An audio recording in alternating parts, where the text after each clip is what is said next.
Hello all. Right, Bounty Hunter asked a question on the Q&A. He said, how do you go about getting more money if you're a multi-drop driver? And I thought, well, there's more to it than that. So it's basically, how do you go about getting more money as a courier driver, or in fact in any walk of life. And I've got my mate Corners to thank for this, because he gave me the kind of advice. The first thing you've got to do is you've got to know what you're up against. So if you're getting the same as everybody else and you're easily replaceable and you're on a short contract, the idea of getting more money is kind of academic, because then the guy's going to go, look mate, if you don't like it, fair enough, I understand, good luck in your future career, but I've got a queue of people walking to the door that want your job. So that's kind of it. So trying to find out what everybody else is on, try to work out, make yourself indispensable, be the man, get there early, leave late.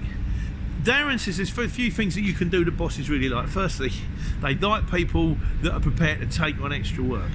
So if you take on the extra work, but then turn around, he said you can create your own jobs. You can say, look, all these vehicles need cleaning. I'm happy to make sure that they're all cleaned, and just sort of get them in. And then they go, right, we're going to get a guy in to wash the vehicles. You're going, oh, hang on, I'm already doing that. Why not give me the job? Just give me a bit of extra dough, I'll make sure it's on.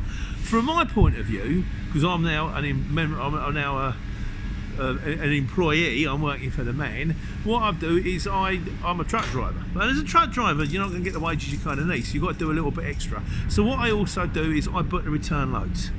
So I'm actually in charge of when the lorry's going out and when they're coming back and getting the return loads. Also, I'm doing the social media. So if you want to go, we'll do a few links as soon as I work them out, going over to Transport IT, my new transport firm that I work for, with Dan the man, and you do that. And then I'm thinking, what if more I can do? You know, sort of, I can turn around, because like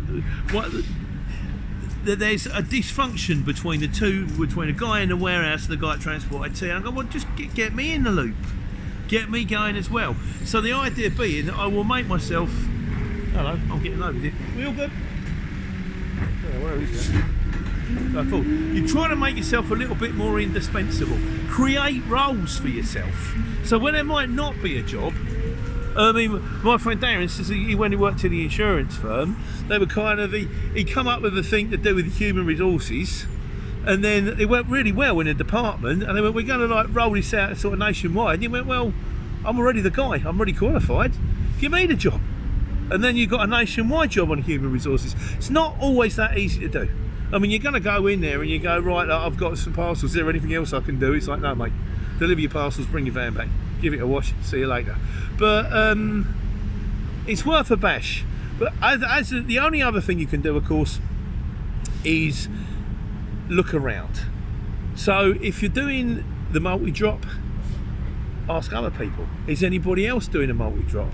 On different firms, what are the different firms paying? What are the conditions? And also my mate Darren, my cousin who works at the Ocado, the thing he does, you can work your way up. So you go, well, I'm going to move from being just sort of like driver, I'm going to be charge hand, I'm going to be warehouse manager. That's another way of doing it. I mean, it depends, because with extra power, with extra sort of responsibility, also comes the extra grief. And sometimes you can find the money that they're paying you just ain't worth it. But I mean, I'm sure there are loads of other things that I've forgotten about, because that's what I tend to do, and I'm sure we can catch up on a Sunday Q&A. In the meantime, I've got wood, or more appropriately, I haven't got wood, but hopefully I will have soon, and then I can load it on the van, and I'm off to Enfield to take care and take money.